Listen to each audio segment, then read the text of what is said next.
Hello.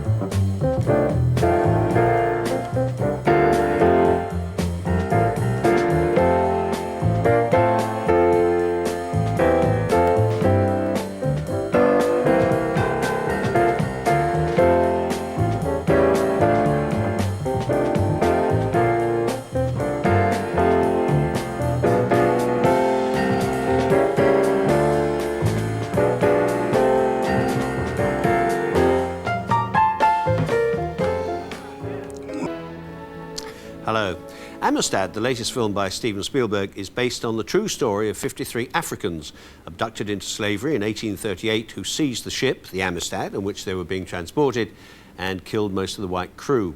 Subsequently, they were captured by the American Navy and tried 3 times in the courts while their fate was decided.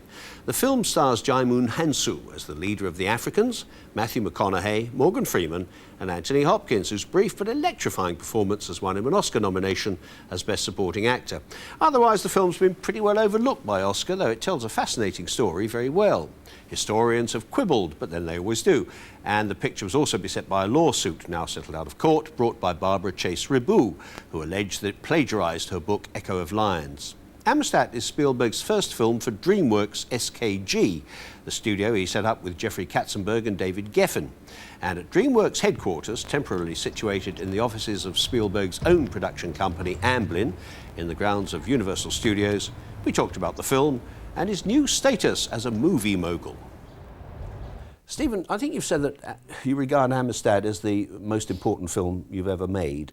Is that because you've adopted a couple of Afro-American children, and clearly the subject is very important to them culturally and historically, isn't it? Yeah, that's the main reason I said that. It was because that, you know, with my 2 kids I have 7 children, and 2 of them are African-American. I never really before made a film that I thought was important for my own children to see and need to learn about, especially my 2 black children. But not even Schindler's List for your other children. I mean, that surely must have been is just as important to them as Amistad is to the black children. Yes, completely. But I still haven't shown any of my children Schindler's List because they're still too young. Yeah. I'm waiting for them to grow up a little bit more before they see it. And I knew that at the time I was making it, that none of my kids would be able to see Schindler's List. But I did think it was okay for some of those same kids to see Amistad. Debbie Allen brought you Amistad, didn't she? She did. But she'd taken it to a lot of other people who turned it down. Now, if they had turned it down, why did you seize upon it? I think Debbie's struggle in getting it made was not so much filmmakers turning it down or writers turning it down. It was studios that didn't feel it was, you know, very commercial, or that people would be very interested in learning about the early 19th century American history and African history. And were they right? I mean, how is the film going to go into profit at the box office? I think it depends what we do overseas. I think the film is certainly going to break even. Nobody's going to lose a dime on the film. Whether it goes into profits or not yet remains to be seen. But that really isn't their consideration. The consideration, I think, from the major studios vis-a-vis subjects about history is that history traditionally falls on deaf ears. Audiences, you know, sort of say to themselves, well, I've already been to school. And if I didn't learn about that in school, why should I learn about that out of school? Yeah. And it's a rather revealing and sad commentary on, I think, I'm speaking about America. I wondered, though, if wrapped up with some of the studio's reluctance to do the subject was the fact that slavery is still very uncomfortable to white Americans particularly. I think not just white America, I think all of America, you know, is uncomfortable with many painful subjects about the past, not just slavery, but other subjects as well. I sort of ran into the same brick wall in trying to get Schindler's List made. Yeah. That it's a general lack of interest in what came before, unless it bears more commercial fruit or seems like a bigger movie, like a war film or the Titanic sinking, you know, that might be a way of letting history into the commercial, you know, consciousness of the studios, although every studio sort of turned down the chance to finance Titanic if you look back at recent history. Yes, well, I mean, it did get kind of expensive, Titanic, in the end. Exactly, you can understand why some of them didn't want to do it. Exactly. What has, generally speaking, has the reaction of black America been to Amistad? I don't know. Haven't seen the demographics. I know that certainly the first couple of weeks the film opened, there were surprising to me, more white audience attendance than black audience attendance. But in subsequent weeks, the black attendance began to build, which was very good for the movie. And you have to also understand the film wasn't just aimed at black audiences. The picture was really about American history. In many ways, it's a white film anyway, isn't it? Because the danger to these slaves is presented by white people, and their saviors are white people. The white men cause everything to happen. Yes, but I don't ever consider this really a white story, because what really saved the Amistad Africans was their will to live, their great feeling of and this really always moves me, and when I was making the movie it also moved me, but just, you know, they were very, very self-reliant. They had a lot of hope and confidence in the fact that they were free and that they should be back in Africa with their families. And I think that their whole moral conscience and their will to live was just as important in not showing them knuckling under and just giving in to the system, but instead individually and collectively fighting for their freedom. And of course, I mean, what hindered that to a large extent was that nobody could understand what they were saying initially, because nobody understood that particular African dialect. Well, they didn't. But also the movie really is also about communication. I thought this was a very brave move on your part. The first 20 minutes of the film, there is not a word of English spoken, and there aren't even an awful lot of subtitles. I mean, that was a kind of risky thing to do, wasn't it? Well, I just believe, always believed in images and being able to tell a story, you know, through pictures. And I thought this was a perfect opportunity to start to tell the Amistad story without bringing in dialogue. And when they did finally speak, never speaking in English and always speaking in their native languages and having to read the subtitles, because that was the honest way to go. If these Africans suddenly were speaking English, in that sense, because the story took place here in America, I thought it would be a Hollywood movie. Were you conscious that you had to be very politically correct while making this film? Because I understand that only black members of the production crew were allowed to put the shackles on the actors playing slaves. I don't know if that was so politically correct. I know that a lot of the actors, remember, all the individuals who played the slaves weren't really actors. They were actual first-generation Africans that had other jobs that never were in movies before. Only Jaimin Hansu, who plays Sinkei, had done a couple of small parts. But even he, I didn't consider to be a seasoned actor. And at the very, very beginning, you know, they didn't mind who put on the chains. But as they began to grasp the meaning of the story and what we were doing, they began feeling, you know, like they didn't want anyone putting the chains around their necks except other Africans. One other thing that strikes one immediately is your great use of British actors in there. You've got the existing President Van Buren, played by Nigel Hawthorne, Quincy Adams, played by Anthony Hopkins. Peter Postlethwaite is the prosecutor. Why? I mean, surely there must be American actors crying out for the opportunity to be in a Spielberg film. They must be livid with you. Well, they were angry. A lot of American actors were angry. I got a couple of nasty letters and a few phone calls from American actors who didn't get the same parts that Pete Postlethwaite got and some of the actors got. Well, look, let me tell you a couple of my reasons. The one reason is I think that the British film industry and the British theater has provided the world with clearly and undeniably some of the most brilliant talent in the last 75 years. So you can't deny that British actors are extraordinary forces of nature. And every chance I have to work with a Brit, I always take that chance. By the same token, you have to also understand that in 1831, people spoke in accents not similar to the way Americans speak today. Basically, there was more of a British influence in the accent. The Brits come out of this film rather well, don't they? Because at the time when all this was happening, we'd abolished slavery, and they were trying very hard to destroy the notorious fortress in Sierra Leone, where Africans were taken, having been captured by other Africans and sold into slavery. So, I mean, just for once, it's lovely to see in a Hollywood film the Brits coming out almost like the good guys. They were the good guys. They absolutely are the good guys, and in that period of time, you know, they abhorred slavery, and they were actively trying to abolish the slave trade by sending warships out to free slaves and capture the crews. And this was part of the British Navy tradition, and we simply, you know, took that. And I think you know, Peter Firth did a wonderful job in representing, you know the English, you know concerns about those times by standing up in court and telling the truth. Yeah, Anthony Hopkins too. I mean, he was very impressive. I I can't think of many actors who could have delivered that final rousing speech to the Supreme Court better than Tony Hopkins did. There are no other actors alive who could have done the speech as great as Tony Hopkins did. Yeah, I mean, presumably these were Quincy Adams' own words, were they, that were using? In real life, most of Quincy Adams' speech was technical and case law references. But there were some very important moments of the moral conscience that I think our writers used that as an emotional plea to the jury as opposed to a technical plea. He will break loose his chains. He will decimate his enemies. He will try and try and try against all odds, against all prejudices, to get home. Now, what about the Morgan Freeman role? Because that character didn't actually exist. I mean, no doubt there were people like him about, but there was no such character involved in the Amistad trial, was there? Well, there were several, black abolitionists. One of them, in fact, a shipyard owner, that were on the periphery of the case. But we really wanted to include the Morgan Freeman character because I thought it was very important. I don't think I did a very good job in really giving that character his chance to really speak. But I really felt it was important to see the conflict early African-American man would have in realizing that he really could have been Sinkay, had he not come over and stayed.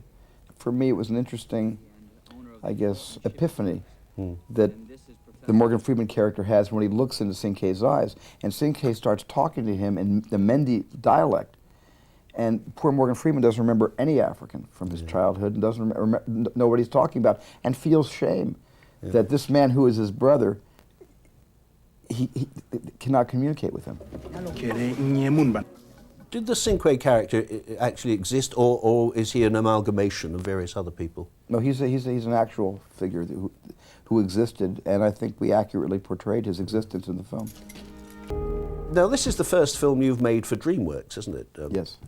Why did you pick a subject like that, which, as you said yourself, you knew wasn't going to be a blockbuster? I would have thought you might have gone for one of what you call your entertainments, your adventure films. Wouldn't that have been, for a new studio, wouldn't that have been a sensible move? Well, yeah, but a filmmaker is not supposed to make sensible moves. A filmmaker is supposed to react to his or her own intuition and passion and hopefully commit to direct something out of passion, not out of a business sense. I mean, when I co-formed this company with Jeffrey Katzenberg and David Geffen, we told all our investors, we're just going to do what we've always done. We're not going to try to reinvent the wheel. And I've never made a decision to do any movie to help a studio or to make more money for a studio. All the movies I've made have been films I've wanted to make, and this is no exception. Yeah, because I remember at one of our previous meetings you said that, when I asked you about that, you said that you always made the movies that you thought would attract you to go there with a big bag of popcorn and shout and scream and yell and have a good time. Do you still feel that way? Yeah, I still feel that way, but I'm also interested in history. I've been able, with Schindler's List and now Amistad, to tell stories of history, which really has always interested me. And I reach a point in my career where I don't have to always go out and try to, have the biggest opening numbers on the first weekend or the biggest box office gross. That's not my motivation. It never really was. People think it is because I've been caught up in that. You've been hugely successful. Well, it is. Yeah. It really is. I've been caught up in that kind of where they print the grosses every Monday morning in USA Today and all the local newspapers, and it becomes a kind of Olympics, for the gold, silver, and bronze medal. The movies I make and the decisions I make really are based on, do I have a tickle down my spine when I read something? Do I get that little excitement in my stomach that pulls me, that tugs me into the project and makes me say yes to it? The last time we talked, I think you only had 2 children. Now you have 7. You've just turned 50, on which congratulations, just before Christmas, wasn't it? Well, whatever. Yeah. I mean, what difference has all that made to you? I mean, you are now a big family man, and you were just beginning to be a big family man then, and you're now 50 years old, and obviously, and come on, you are the establishment in Hollywood now, aren't you? Yeah, I am. I've been the establishment in Hollywood for quite a few years. Yeah. I mean, that's kind of fun because I share the establishment with the same people that were trying to knock down doors to get jobs only 25 years ago. So we've all kind of like grown up and graduated from elementary school and gotten into college, probably skipped high school, and and I guess we all are the establishment now. I was going back over some of our past conversations, and I remember when you hadn't got an Oscar, and I think it was hurting you a little bit. And you then said, if I ever do get an Oscar, I'm sure it'll be for something small and personal. Well, boy, you got that wrong, didn't you? Well, you know, well, certainly personal I got right. Yeah, you got that. But small you right. didn't get right. It was Schindler's List. I don't know, Schindler's List isn't a small film, but it's the most, I think it's the most personal film I've ever made. Am I right in thinking that your Jewishness has become more important to you over the last few years than it was before? Yeah, I certainly think it has been important to me for many years. Not all my life, but certainly as I began to, when my first child was born in 1985, I think I opened up more to my Jewishness because I had sort of witnessed something that everybody else has witnessed, but for me, I was the only one who ever had seen the miracle of birth, and I'm saying, my God, no one has ever had a kid before me. This is a miracle, and I think that really kind of changed me. I think when I began having children, I have 7 kids now. Are you going to stop there, or we're likely to adopt more, or what? We're going to stop. We're going to stop like a horse at the edge of a cliff. That's it. That is it. Before you topple over into oblivion. That's it. We just pull back those reins and both screaming, "Whoa!"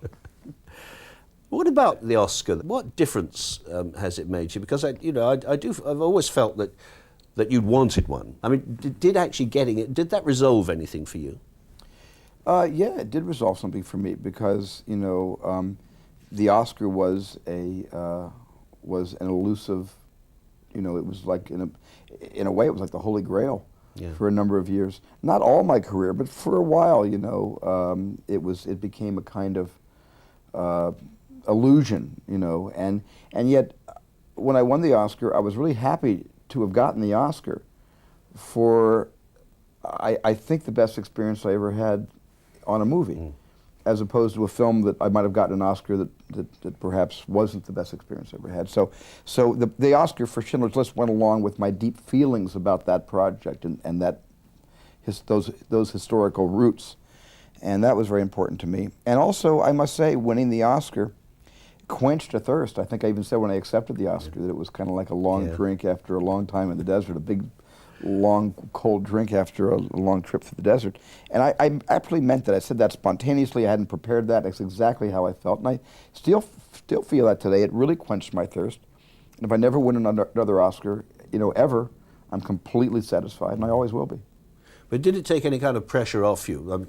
Been there, done that, got the Oscar. Is that your feeling now? Yeah, it took a lot of pressure off. I mean, if I ever get nominated again for an Academy Award, I won't be sweating through my Armani suit as much as I was that night in 1994. If you want, you could run the company for me.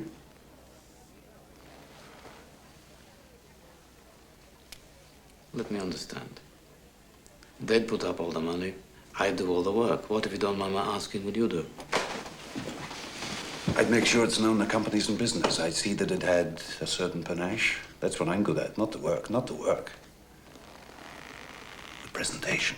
But are you aware that Schindler's List actually changed people's perception of you as a filmmaker? That suddenly it seemed that people thought, hey, this guy is actually a really good movie maker as well. I was sort of aware in America that people had already sort of felt that already. There was no revelation for me that was the film that made people respect me for the first time. I had always sensed a healthy respect and always appreciated it, and yeah.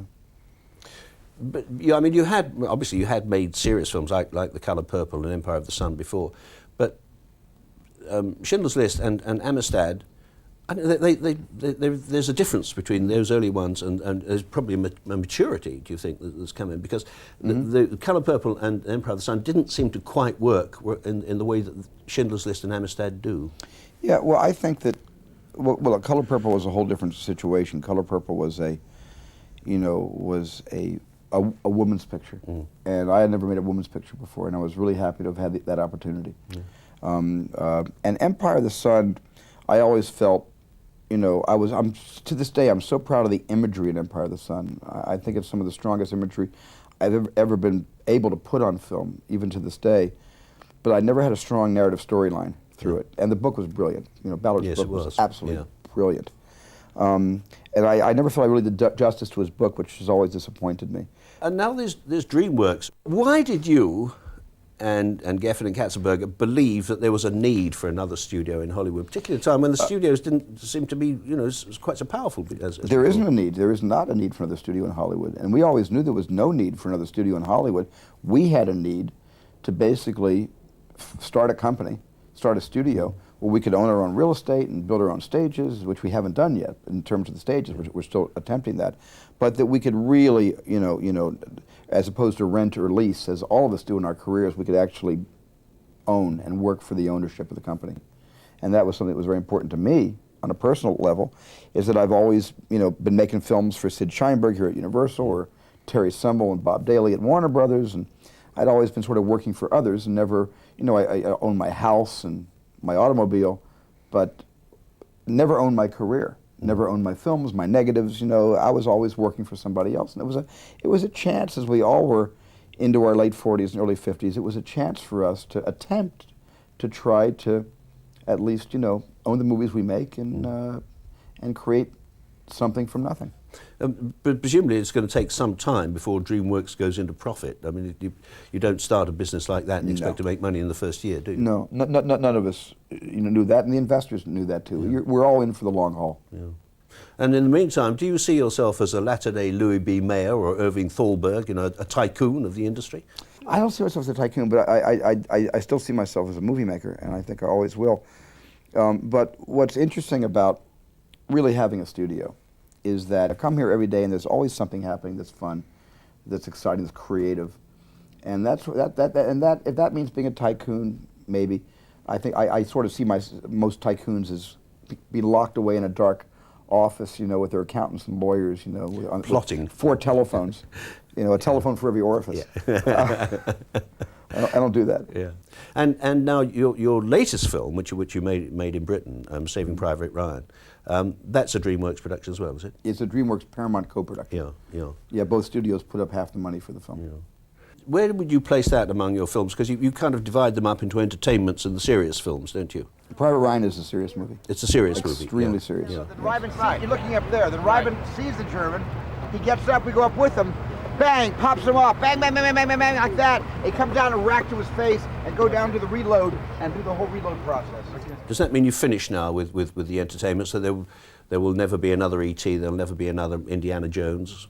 There will never be another E.T., I can guarantee you that. And You've always said that. I said that from yeah. 1982, when the day the film came out. I said, I'm never going to make another one of these because I loved it too much. There will be another Indiana Jones if we can find a good story, and so George is willing now again, and Harrison's willing, and I'm willing. We're just working on a couple of ideas. And Sean Connery, will he be in it too? Maybe. Yeah. Maybe. If we don't have to give away the bank to get him, which we probably will. Well, he probably but he's will. worth it. Yeah, he's worth well, it. he drives a hard bargain. Yeah, I'm told, but he's a Sean. good businessman, but he's worth it. He's a great guy to work with. I had a wonderful time with him. Yeah, I mean, and I of course I have a number of films, and you know, right now in my development schedule that are just entertainments, just real popcorn movies that I want to direct a couple of them. So I'm not running from it or anything like that. Yeah, because I wondered whether, you know, all the acclaim for Schindler's List and the Oscar for Schindler's List, another very serious film in Amistad, I wondered whether you were beginning to look back on your earlier films as kind of juvenilia that you no longer wanted to be associated with or not to make again in the future. No, because I always remember that wonderful scene in Woody Allen's film Stardust Memories where he bumps into an alien spacecraft and the aliens come out and they make contact with him and they say, you know, we especially loved your earlier, funnier movies. That's right. And I always, that sobers me up whenever I remember that little slice of Woody Allen life. And no, I will definitely be getting back to big rollicking entertainments because I love to do them. I do them pretty well, and I miss them. There's one other thing, of course, that you've been in the news about, which is not to do with movies, and that's The Stalker. A man called Jonathan Norman, who I hasten to add is no relation of mine. Thank you very much. Yes, but one of the reasons I brought it up was that it was suggested when all this was happening, when the guy was arrested, that you were thinking quite seriously of moving your whole family to England because it was a less dangerous place to bring children up in. Was there any truth in that at all? Well, you know, the truth is I've been talking about moving to England for the last 15 years. You know, it's one of those things you talk about but don't one do. of the things I talk about and haven't quite done yet. And Stanley Kubrick keeps working on me. He keeps sending me brochures of places he wants me to buy that are near where he is. Well, you'll end up as a recluse alongside Stanley. Well, that's okay because Stanley actually is not really a recluse. That's his reputation. Stanley has probably more contact with people in America by telephone than most people in the UK. I mean, he is. I think he's taken a bum rap for being called a recluse, because he's not a recluse at all. And I think it's one of the luckiest things that's happened to Britain is they've got Stanley Kubrick living there. I would agree with you entirely. But could we get even luckier then and have Spielberg as well as Kubrick? Someday my family and I would like to, get a place in England somewhere and spend a lot of time there with our family. We love it there. We had a great summer. We had a wonderful, wonderful summer making Private Ryan. Well, I tell you, you'd be very welcome if you come. In the meantime, congratulations on Amistad. I wish you luck and success with it. Thank you very much. Good to talk to you again. Yeah, it's good. Yeah. So, I always enjoy Every talking to you. couple of years. Every couple of years, yeah. That's okay. We'll do it some more. Yeah. To meet you, I just have to make a movie. That's right. I just got to go out and spend like $65 million. That's all. That's all it takes. So you're the $65 million man. That's what Absolutely. That's what it takes for a meeting with you. Why doesn't it ever end up in my pocket? You're the wrong end of the business. I know. I always was. It's the story of my life.